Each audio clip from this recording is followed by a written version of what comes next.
On va reparler de procréation assistée.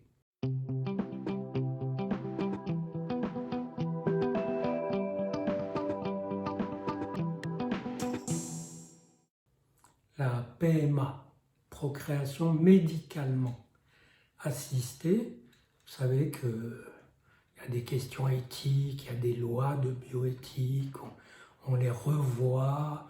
Il y a eu récemment l'ouverture de la PMA aux couples de même sexe, aux femmes seules, etc.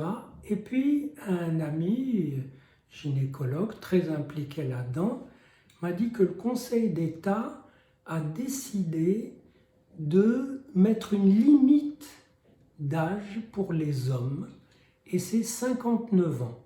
Ça veut dire qu'au-delà de 59 ans, un homme n'a pas le droit de recourir à la PMA.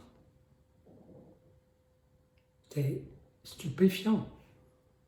Est-ce qu'à 59 ans et demi, à 60 ans, c'est encore possible? En fait, c'est bien sûr une question d'argent, parce que les hommes qui en auront besoin, tout comme les femmes qui avaient besoin d'un don d'ovocytes, etc., vont en Espagne ou en Belgique, ailleurs où ça se fait. La France est dotée d'un carcan de limites prétentieusement morales, prétentieusement précautionneuses.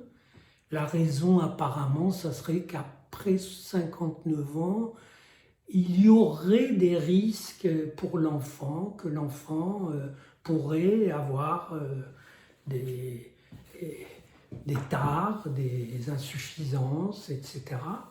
Ce qui est encore plus incroyable, si on donne cela comme raison, parce que ça n'est jamais sans risque de mettre un enfant au monde, même de façon naturelle. Et avec la PMA aussi, il y a toujours un risque. Donc là, il y a l'idée que le législateur a voulu, et le juge, enfin le conseil supérieur, conseil d'État, a voulu prendre des précautions de nature presque métaphysique. Il transmet un vieillissement. D'ailleurs, il aura un enfant à 60 ans. Ça veut dire que l'enfant aura 20 ans quand lui aura 80 ans.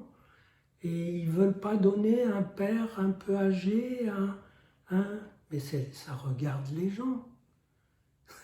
Ça regarde les gens. Peut-être qu'un couple qui s'aime et dont le père a 80 ans rayonne une autre sorte de présence, transmet autre chose. Il y a une transmission symbolique qui est faite par la présence corporelle du parent, qu'il soit le père ou la mère. Et les deux sont irréductibles l'un à l'autre. Et on peut pas. Non, ils ont voilà, pensé dans toute leur sagesse que c'était ça, la bonne limite. Et je trouve que, à la limite, la décision elle-même, elle est évidemment scandaleuse, comme beaucoup d'autres décisions concernant la procréation, par exemple les recherches sur l'embryon, qui font que la France n'est plus présente dans les congrès internationaux sur l'embryon, mais tout simplement parce que ces chercheurs, qui sont aussi brillants qu'ailleurs, ne peuvent pas faire leurs recherches. C'est un peu comme au temps de Galilée avec l'Église, ça fait bizarre, et c'est au XXIe siècle.